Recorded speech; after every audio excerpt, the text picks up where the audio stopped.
New footage shows this is how Ukrainian FPV drones drop bombs on Russian troops in combat Avdiivka.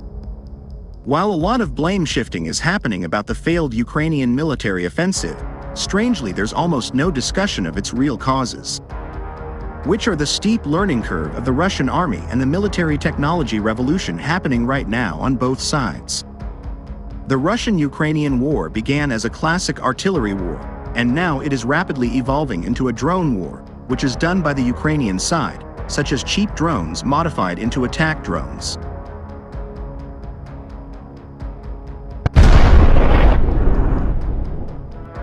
The drones are ubiquitous. They destroy everything. Small FPV, first-person view, drones, or seeds in battle slang, are already hunting Russian soldiers. The Russian offensive in Avdiivka is a bloodbath, and 70% of Russian armor is taken out by drones, and the rest by mines. There are already drone swarms, guided to the battlefield as a unit and then aimed separately. Drones take out mine flails, making minefields impassable, but soon they'll be taking out mines.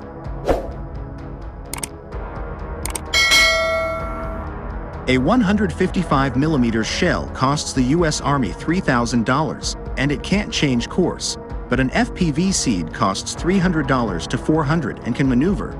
Its payload is much smaller, 6 pounds max. But what if it is a cumulative charge that strikes a tank from its rear, and Russian tanks are particularly vulnerable this way?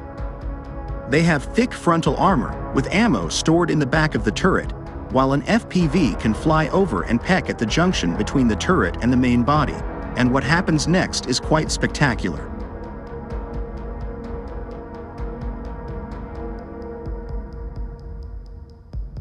However, another option is to damage a track, then the tank is abandoned, and in the night an expensive $50,000 bomber quadcopter will total it with a 3D printed bomb.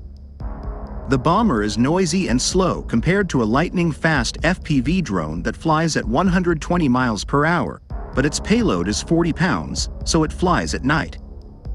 FPV drone, there's not much of a chance that a gun will hit an advancing tank, but there's a 30% chance that a good drone operator and a drone driver now will hit a tank with an FPV drone.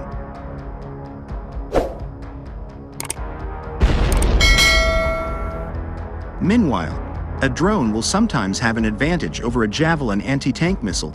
2. A Javelin needs line of sight, but with the drone you just fly it until you see the target. At the beginning of the war, the M777 howitzer was a game-changer for the Ukrainian army. Now the moment it fires a shell, a counter-battery radar will pinpoint its location, and a Lancet UAV drone, loitering nearby, can take it out. A Paladin, unlike an M777, is a self-propelled howitzer that can swiftly haul ass after the launch, but it's on tracks, it can't go far, and a Lancet, unlike an Excalibur, can look around.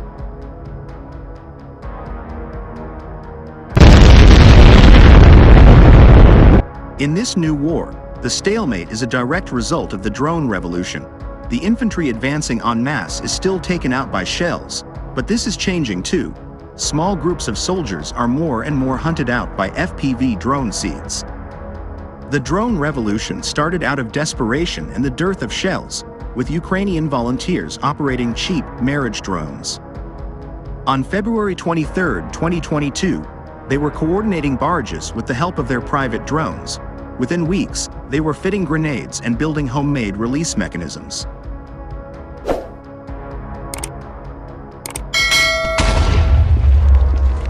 Meanwhile, the Ukrainian military is repelling attacks from numerically superior Russian forces by combining new-school inventiveness and technology with old-school tactics on the battlefield, according to one official. While Moscow's war machine dwarfs its neighbor, with more manpower and built-up materiel at its disposal, Kyiv has for nearly 2 years withstood bombardment in both the physical and digital worlds.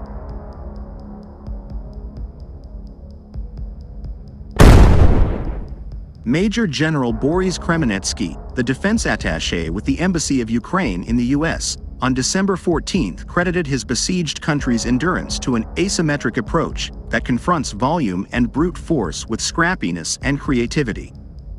Hobbyist toys, including first-person view drones, have been transformed into anti-armor and personnel weapons, and cell phones have become tools for detection of missiles and other overhead attacks.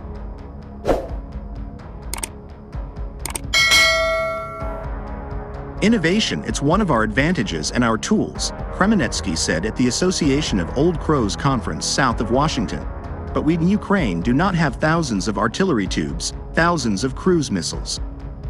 While the US and its European allies have sought to swing the balance in Ukraine's favor, injecting billions of dollars of weapons, ammunition, combat vehicles, and training into the fight.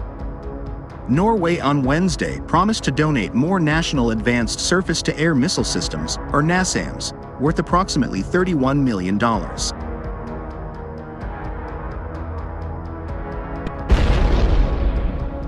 The Pentagon has committed Abrams tanks and high-mobility artillery rocket systems, or HIMARS, among other high-profile and expensive technologies, and specialty unmanned aerial vehicles and jammers have also been earmarked for shipping overseas. The former has become emblematic of the Russia-Ukraine war as both sides try to spot, target, and attack from relative safety. What's working for Ukraine is to combine this new-age weaponry with innovation and a thorough understanding of past continental conflicts, Kremenetsky said.